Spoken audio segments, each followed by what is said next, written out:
అందరూ చెప్తూ ఉండాలి.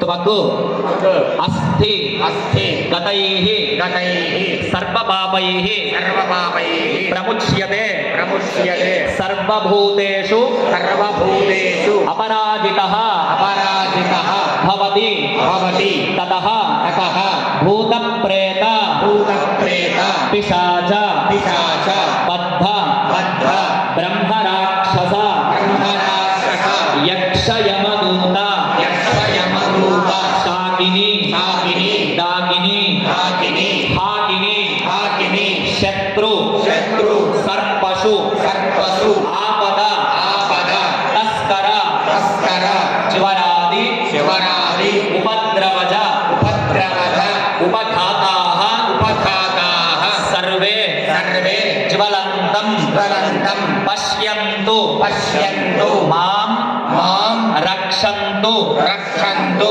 మమ మమ సకుటుంబం సకుటుంబం రక్షంతు రక్షంతు. ఓం నమో జ్యోతిర్జగదామాధ్యం విచ్ఛిన్నం యజ్ఞగోక్షవిమందధాలు బృహస్పతి స్థలుదా విమన్మోక్ష్వే దేవా ఇహమాదేవతా గుహ్యాయ నమః.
ఇక్కడ శివ సంకల్పం అనేది జరుగుతుందండి.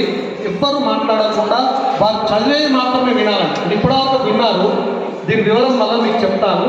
వారు చదివేది మాత్రమే వినండి. తన్మే మన శివ సంకల్పం అస్తు అనేది అందరు చెవులో పడాలి ఖచ్చితంగా. వేరే మాటలు దయచేసి మాట్లాడకండి.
పురుషోత్తమం ఓంకారం ప్రణవాత్మానం తన్మే మనః శివ సంకల్పమస్తు.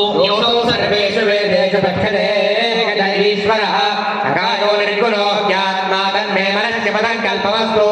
यद्युष्टन्धनेन ह्यायुषा चमलेन च प्रजया पशुभिः पुष्कराक्षन्दन्मे मनः शिवसङ्कल्पमस्तु तन्मे मनस्य पदङ्कल्पमस्तु कैलासशिखरे रम्ये शङ्करस्य शिवालये देवतास्तत्र मोदन्ति तन्मे मनः शिवसङ्कल्पमस्तु कैलासगणावासा भगवद्गिरिकन्यया नीलकण्ठन्त्रिनेत्रं च तन्मे मनस्य पदङ्कल्पमस्तु विश्वतश्चक्षुरुत विश्वतो मुखो विश्वतो हस्तमस्तु तनो वेदानदेहेन सर्वदा स्त्रमयं विदुः इतिहासपुराणानां तन्मे मनस्य पदङ्कल्पमस्तु मानो महात्मगमानो अर्थगं मानो उच्चन्नमुदमानो उच्चनं मानो मधे पितरं बोधमानं क्रियामानस्तनुगोरुगैर्हस्तन्मे प्रशिशय्यस्य देवाः यस्य छायावृतयस्य मृत्युः तस्मै देवाय अभिलाभेन तन्मे मनः शिवसङ्कल्पमस्तु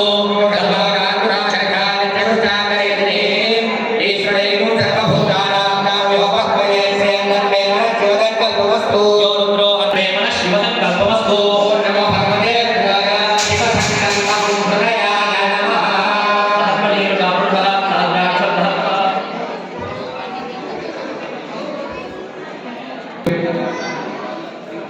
అయితే వసంత పంచమి రోజు అమ్మవారి యొక్క ప్రాధాన్యత అధికంగా ఉంటుంది. సాధారణంగా అందరూ కూడా ఈరోజు ఎక్కువగా చేసే కార్యక్రమం ఏమిటి అని అంటే అక్షరాభ్యాసాలు చేస్తూ ఉంటారు.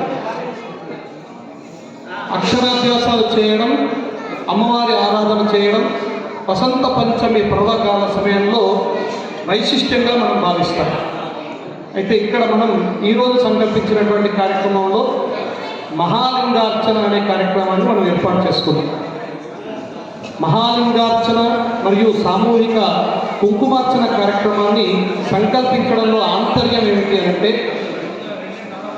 అక్షరాభ్యాసం అంటే చదువుల తల్లిగా మనం సరస్వతిని కొలుస్తాం.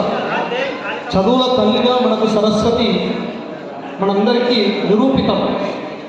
అయితే ఏ చదువు చదవాలన్నా భాష అనేది ముఖ్యంగా భాషాసు ముఖ్య మధుర దివ్య ఈర్వాణి భారతి అని సూత్రం.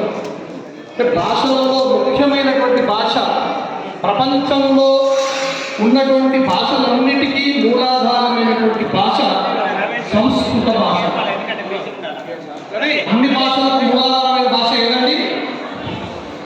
సంస్కృత భాష. మీరు గూగుల్ విద్య ఈర్వాణ భారతి అంటే దేవ భాషగా అది ప్రకటించబడింది.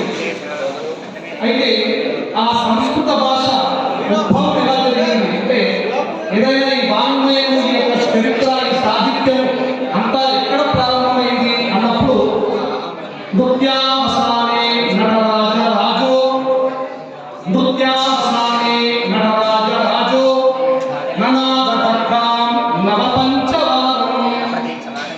నృత్యం చేస్తున్నటువంటి నటరాజు అంటే ఎవరు? మీ ముందర ఉన్నారు శివుడు. శివుని మనం నటరాజు అంటాం కదా. ఆ నటరాజుడు నృత్యం చేస్తున్నాడు. ఆయన చేతిలో ధనుకం ఉంది. ఆ ధనుకాన్ని ఇలా మోగించాడు నాట్యం చేసేటువంటి ఆనందంలో. అలా మోగించినప్పుడు నవ పంచవారం, నవ అంటే 9, పంచ అంటే 5. ఎన్నిసార్లు మోగించాడంటే నవ మరియు పంచ 9 + 5 సార్లు అంటే 14 సార్లు దాన్ని ఇలా మోగించాడు. అలా మోగించినప్పుడు ఐ ఉన్ రుడు ఏ ఓం ఐ ఔట్ ఐ అవర లం యమగణం జబై గణదస్ దివగణదస్ కదస హల్ మాహేశ్వర సూత్రాలు అంటారు. ఆ మాహేశ్వర సూత్రాల్లో ఉంచే అచ్చులు, ఆ మాహేశ్వర సూత్రాల్లో ఉంచే హల్లులు, ఆ మాహేశ్వర సూత్రాల్లో ఉంచే పదములు, ఆ మహేశ్వర సూత్రాల్లో ఉంచే వాక్యములు, ఆ మహేశ్వర సూత్రాల్లో ఉంచే స్తోత్రములు, ఆ మహేశ్వర సూత్రాల్లో ఉంచే ఐదారు చదివేటువంటి ఈ మంత్రములు అన్ని వాక్యం ఏమిటి అంటే ఓం నమః శివాయ సిద్ధం నమః, ఓం నమః శివాయ సిద్ధం నమః. అంటే ఈరోజు అక్షరాభ్యాసం చేస్తూ మేము శివుణ్ణి తలుచుకుంటాం. ఎందుకంటే ఈ వాంగ్మయం అంతటికి కారణం ఎవరు అంటే శివుడే. ఎందుకు శివుడో మీకు అందరికీ తెలిసింది కదా. ఎందుకు శివుడు? శివుడి యొక్క డమరుకంలో నుంచి 14 సార్లు వెలువడ్డటువంటి శబ్దములే మహేశ్వర సూత్రాలు. ఆ మహేశ్వర సూత్రాలే పదాలు, వాక్యాలు, సాహిత్యంగా పరిగణించింది కనుక అన్ని భాషలకు మూలాధారమై ఉన్నది కనుక ఆ శివుడే ఈ విద్యలన్నిటికీ అధిపతి. అందుకే పూజ అంతా పూర్తయిన తర్వాత అంతా ఈశాన సర్వ విద్యానాం ఈశ్వర సర్వభూతానాం బ్రహ్మాధిపతి బ్రహ్మణోధిపతి బ్రహ్మ శివో మే అస్తు సదా శివో అని. అంటే విద్యలకు అధిపతిగా సరస్వతి అమ్మవారు ఉన్నా, చదువుల తల్లిగా అమ్మవారు ఉన్నా, ఈ